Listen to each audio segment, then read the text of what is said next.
It's day, I don't know, 18 or 20, something like that, of curing bipolar disorder 1 with ketogenic diet. Last night, went to bed at like 9:30, woke up at like 4:30, pretty tired.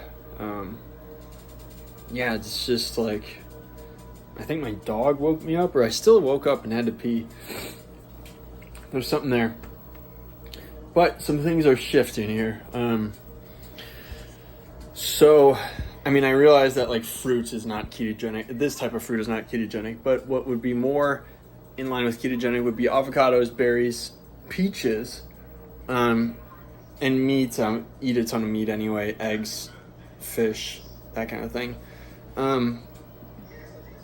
Yeah, it's interesting. Today I went to yoga with a friend, and I was talking to her about, she was stopping taking her ADHD medication. I asked her about why and the side effects and all that, and I told her and our mutual friend who was there that I had been diagnosed with bipolar disorder 1. And I hesitate to tell them because it was kind of like a more public, I've told my friends one-on-one, but it was a more public, there's a handful of people there outside the yoga studio.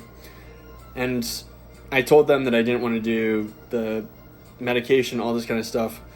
And the mutual friend, she actually said that she had been diagnosed with bipolar disorder 1 and she went into manic episodes. I was like, whoa. And they actually gave me a couple of names of clinics and doctors that they had used to help solve this stuff with nutrition and whatnot. I was like, yo, I've been looking for that. In the meantime, I just feel really crazy tired the last few days. Sleep. I think that I'm staying at home too much. I'm working at home. I think that my dog has separation anxiety because I've been at home way too much. She used to not care when I left or came because I was gone all the time. But yeah, I think I'm going to start co-working at a venue this week. Some nutrition stuff that I learned from the book by Dr. Georgia Eady. Lactose malabsorption. So it seems to be that Scandinavian countries have the lowest level of lactose malabsorption, as in they have only 3 to 5% of their population is lactose intolerant. And they're the tallest people in the world. And East Asian countries like China, Indonesia have the lowest levels. They have the highest levels of lactose intolerance. And they're short as hell. And it's interesting. It's maybe the Scandinavian people are so tall because they can take. And I went to Norway, and those people, they have amazing dairy products, and they eat it a lot. And maybe they're so tall because they can fully take advantage of all the macronutrients in dairy products. And maybe all of the folks in East Asia are short because they don't eat dairy and they don't process it real well.